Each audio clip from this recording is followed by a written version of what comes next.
I was a paramedic captain on Engine Company 7, which is at Hammer and Amber, and we had gone downtown to the training facility for some reason. I can't remember why. We were headed back north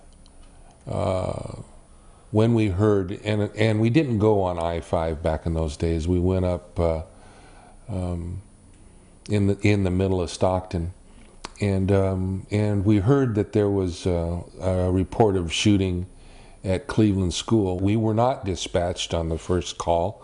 There was a report of a car fire involved and shots fired, I think was how it first came down. Gradually more information would come into our dispatch center as more people called. Calling the dispatch center and telling them our location, that we were reasonably close and that we could respond to that call. And the first couple times I did that, they said negative. They had units responding that were closer. And so we just kind of continued north. I think we were on Pershing Avenue at the time. And I told my engineer to kind of to head east, and I radioed my location. And they said no, that I should go to Company 4. Because Company 4's was one of the initial companies that responded, and that I should stand by at Company 4. So we started heading towards Company 4. And then as the reports continued to roll in that there was multiple casualties and multiple units were necessary, they finally sent us in. Well, the shooter, who was Patrick Purdy, had started his own vehicle on fire. I don't know why. Perhaps it was a distraction or something like that to distract law enforcement and EMS personnel. But the car was still smoldering and smoking, and Engine 9 was parked there.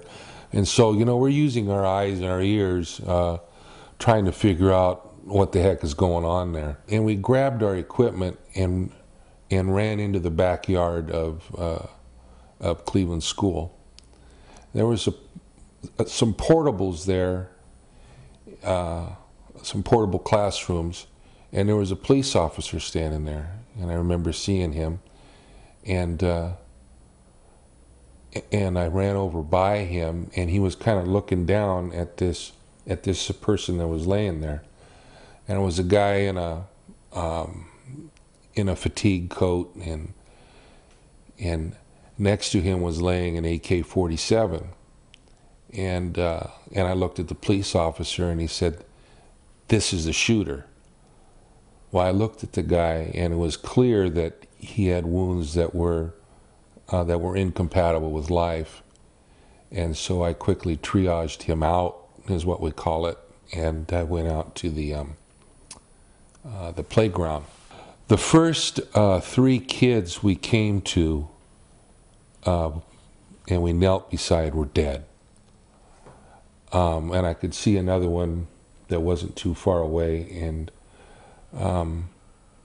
but I looked up, and I remember thinking, you know, are there any live ones here? You know, is there anything I'm going to be able to do? Because as I looked across the field, there was, I believe, 5, and there was guys that were kneeling next to the children, and they were all dead. And of course, we could hear screaming and pandemonium going on inside the school and in the front of the school. And so we had no idea if there was more that were dead inside or the extent of their injuries or whatever. But I remember seeing, I think it was Pedrucci, had picked up a child and was running into the school and yelling back at me, "Cap, I've got one. This one's alive, and there's more inside." So,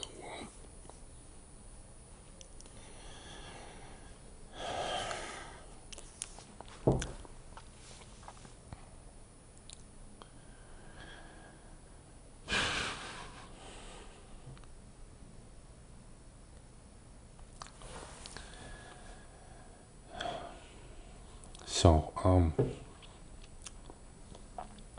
we went inside, and it was an amazing thing. A lot of the children had been huddled, and the teachers had been protecting the kids, and they had been underneath their desks and things.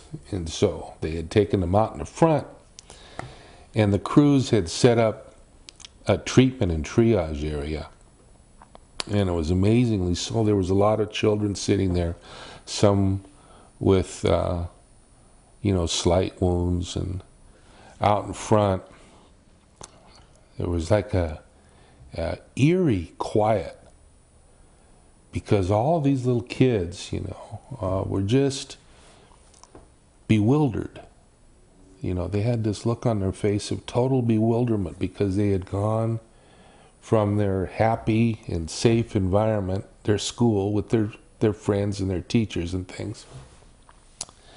And that world had been shattered by this insane individual.